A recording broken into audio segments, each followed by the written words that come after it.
Welcome to a new installment of the Advice Annex with me, JP Metz. On this channel, you guys leave me video responses asking a question that you need advice for, and it can be about anything. I accept them all the frig. Just please, in your video response, try to remember to leave your name, age, and general location. The first video response that I'm answering today came from a minion that is forever aloning pretty hard, about to start college, and he's a little freaked out. Hey JP Metz. As you can tell, I'm gay. I'm graduating senior high in this almost done with high school. I'm going to art school, and not because I'm one of those idiots who just go to art school because, want to be artsy and all that shit. No, I actually have talent. And, it's been really fucking rough. Not complaining, being really truthful. Been really fucking rough being gay and smart. Let's be fucking honest, there's a lot of idiot guys out there. Gay or straight, I don't give a fuck. Most of the homophobic guys are fucking gay anyways in the closet. So, I've never had a boyfriend. That's been really rough. I know it sounds like never had a boyfriend, blah blah blah. I know, but it's kind of like a void in me, Also never had really any openly gay guy friends. High school has been fucking rough.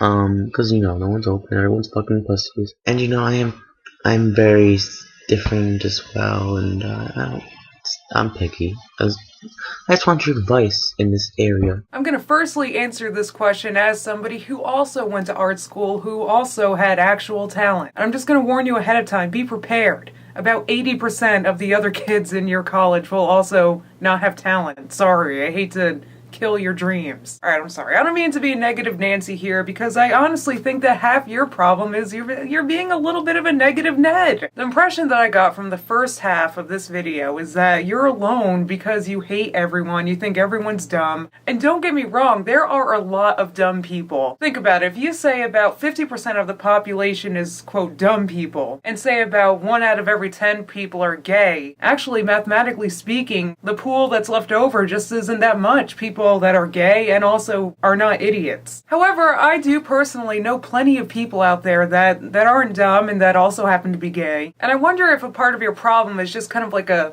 small town complex. Of course, I don't know for sure because you neglected to leave your general location, and your name for that matter, guy. But I'm guessing that you went to a school where there aren't just that many out and gay men. Which honestly is typical. I mean, a lot of guys are kind of like iffy about coming out while they're still in high school. And then they go to college and all of a sudden it just explodes. Everybody's out. So I do think you're gonna have better luck in college because at least people tend to be more open in college. You're going to an art school, so that's even better for your chances. I don't mean to make a blanket statement about art school, but to give you an idea, I never met any romantic prospects for myself, i.e. straight men, while I was there. Like at all. So anyway, I think the first thing that you need to do is actually address your negative Nedness. You have to be more open-minded. Just because somebody disagrees with you about something, just because maybe you have different value systems, that doesn't mean that they're dumb and that you should just completely write them off. What makes them dumb is if they're not willing to have a discussion or a debate with you. But in order to even get to that point, you have to give people a chance. Even if somebody seems dumb, you gotta give them the chance because they might prove you wrong. It's entirely possible. If you go to college with about 3 tons worth of baggage, with all the people that have been jerky to you, that have disappointed you, and all those years that you felt alone, if you go to college with all of that baggage, you are not going to meet anybody, I promise. I went to college with baggage, and guess what? The first year, I met nobody because I didn't give anybody a chance. I also went into a shell while I was there because I'm shy, and because of that, people thought I was like a snob.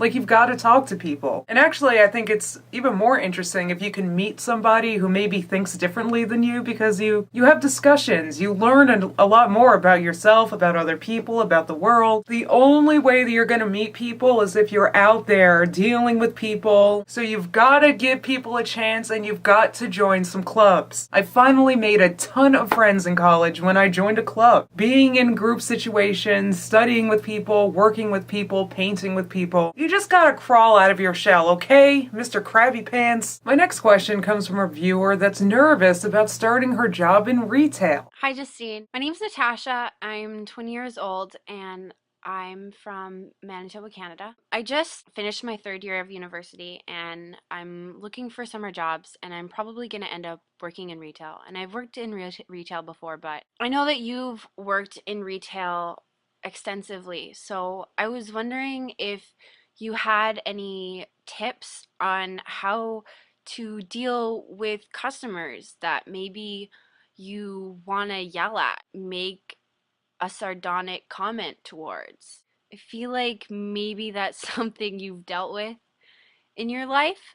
So, yeah, if you just had any tips for people like me um, who want to work retail. Okay, so most of you guys probably know that, yes, I used to have a retail job. In January 2011, I finally quit my job. I was the full-time assistant manager of like a gift/card store so that I could focus more time and energy on my YouTube channels. Then I went back this past Christmas just for a few weeks for the holidays to help out. That said, I've been working retail 5+ years, okay? And it is not easy. It is not for people that don't have a lot of patience. The first thing that I would think is I would want to create a shopping experience. That's the kind of shopping experience I would want to have if I walked into a store. And if I walked into a store, I would want somebody working there that first of all knew what the hell they were talking about. Knowing a little something about the products is helpful, I think. And yes, I am one of those that would want to know if there was some kind of sale going on. But I know a lot of other people don't like to be pestered, so I would let people know about a sale when they first walk in, and then I would, I wouldn't bug them too much. Unless they needed my help, then I would be available. And I know that this sometimes might go against what your store is telling you to do. Your store might tell you to do the dumbest things ever. One of the first days on the job, I'll never forget this. We were selling a stupid bear that you can get with your purchase, and I was told to walk around holding the bear and talk to customers being like, hey, you want this bear? Buy 4 cards. It was so dumb. But that's when you have to implement this. Square breathing. You're gonna think I'm joking, but I'm serious. Breathe in, count to 4, breathe out, count to 4. Because sometimes just people are just unbearable, your managers are unbearable. Square breathing gets you through. And also, smiling and nodding. Whenever your manager is going off on you about something stupid, whenever a customer is going off on you about something stupid, smile and nod. Okay, yeah, I'm smiling and nodding. I think you're the dumbest bitch on earth, but yeah, I'm continuing to smile and nod. But look, doesn't my face look sincere? Doesn't it look like I don't want to dump a bucket of acid on you right now? See, that's all you gotta do, and nod. And also, when you're interviewing for these jobs or maybe for a new position, just be positive, okay? Sometimes I would interview somebody and be like, why do you want to work here? And they say, well, I have a college degree and I can't get a job anywhere else. Guess I'll work at the mall. I mean, come on. Just try to act like you don't hate life while you're on these job interviews, okay? And that's it for the video portion. Now, I answered way more questions in this week's podcast. There's a free link in the description box so you can download it. There's also a link to my podcast on iTunes, so please rate it 5 stars, okay? Help a sister out. Rate it. You can also subscribe on iTunes so you won't miss any of my uploads. If you have a question, you can be on this channel in the next week if you leave me a video response. You can also call me, 732-529-5772, and there's instructions when you call. Or you can email me at theadviceannex@gmail.com. That's it for this week. Don't forget to download the free MP3, okay? And see you next week. Bye.